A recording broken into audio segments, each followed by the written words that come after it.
আমার যদি এখন চোখ দুটো বন্ধ হয়ে যায়,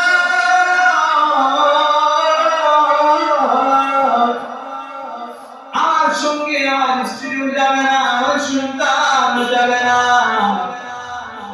সেই মা আমাকে 10 মাস গর্ভে লালন পালন করেছে, এরপরে পৃথিবীতে আসার পরে সেই মা অনেক কষ্ট করে লালন পালন করলো, ওই মা আমার এই কবরে যাবে না।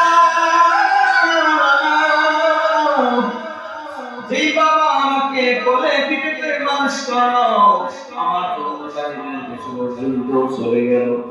যেই বাবা আমাকে মানুষ করার জন্য আমাকে মাদ্রাসায় দিল, মসজিদে, এরপরে কলেজ ভার্সিটিতে আমাকে স্কুলে পড়াশোনা করাইলো, যেই বাবা আমাকে মানুষ বানানোর জন্য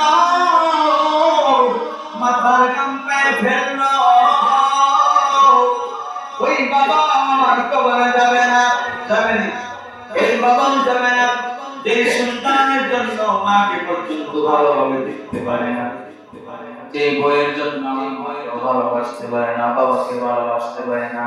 মুসলমান আল্লাহর গোলাম, আপনি যখন মারা যাবেন, আমি যখন মারা যাব, দুনিয়া থেকে বিদায় নিয়ে চলে যাব, ওই সময় ওই সন্তান কবরে যাবে না, ওই সময় ওই মা ওই স্ত্রী কবরে যাবে না।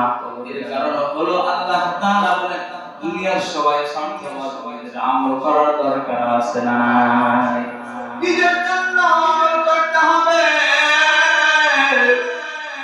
আপনার সন্তান যদি আপনি ঠিক মতো চলাফেরার জন্য হাত খরচ যদি না দেন, লুঙ্গি প্যান্ট যাই করেন না কেন, ব্যবহার করেন না কেন, এখন তো বর্তমান যে রয়েছে, একটা মোবাইল না কিনে দিলে আমি কাল থেকে কলেজে যাবো না, আছে না? একটা মানে আমি পড়াশোনা করবো না, এর ভয় না দেওয়ার মা আসছে কেন, কেন বলে আমি কিনতে চাই, এরকম ভাবে বায়না করে কি করে না?